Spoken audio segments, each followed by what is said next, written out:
The couple wanted to erase all traces of their crime, so they covered the two corpses with honey, planning to let the mountain bears dispose of the bodies. That way they could keep the $2 million in cash for themselves, and shift all the blame onto the bears. They thought their plan was flawless, but when they returned the next day, they found the bodies completely untouched. Turns out, not every bear loves honey. What frightened them even more was that another body had appeared overnight. They realized someone might have discovered their secret, and was trying to frame them for everything. So the couple quickly came up with a new idea. They decided to move the bodies back to the crime scene, so the police wouldn't have to keep searching around. Sure enough, not long after, a villager passing by saw 3 bodies in a car, and immediately called the police in fear.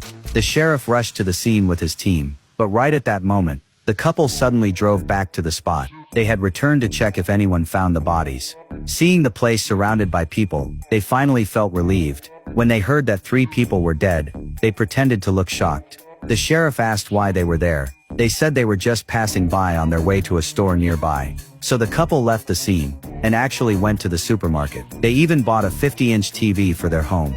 After that, they went to a bar, where they met an old classmate. They wanted her to help prove that they were at the bar on the night of the crime. But they didn't expect the police to work so fast. Soon it was revealed that the 3 victims were fugitives. By checking surveillance and studying the terrain, the sheriff concluded that Jack and his wife were likely the killers, because their house was only a few kilometers away, and there were no other residents nearby. To confirm his suspicion, the sheriff went to Jack's home with his assistant. As soon as they arrived, they saw the brand new TV inside the house.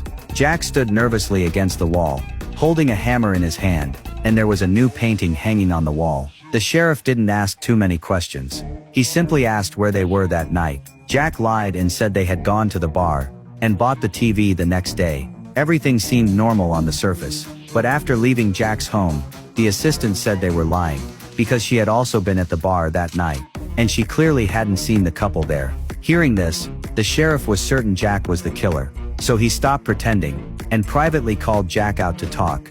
It turned out they were old friends. He told Jack the case had been taken over by the Major Crimes Unit. Jack had no choice but to confess everything. He admitted they had found the €2 million, but when the sheriff saw the money, his attitude changed. He told the couple to stay quiet, saying he would take care of everything. Then he left with the money. Clearly, he too was tempted by greed. But little did he know, a hitman was already watching him.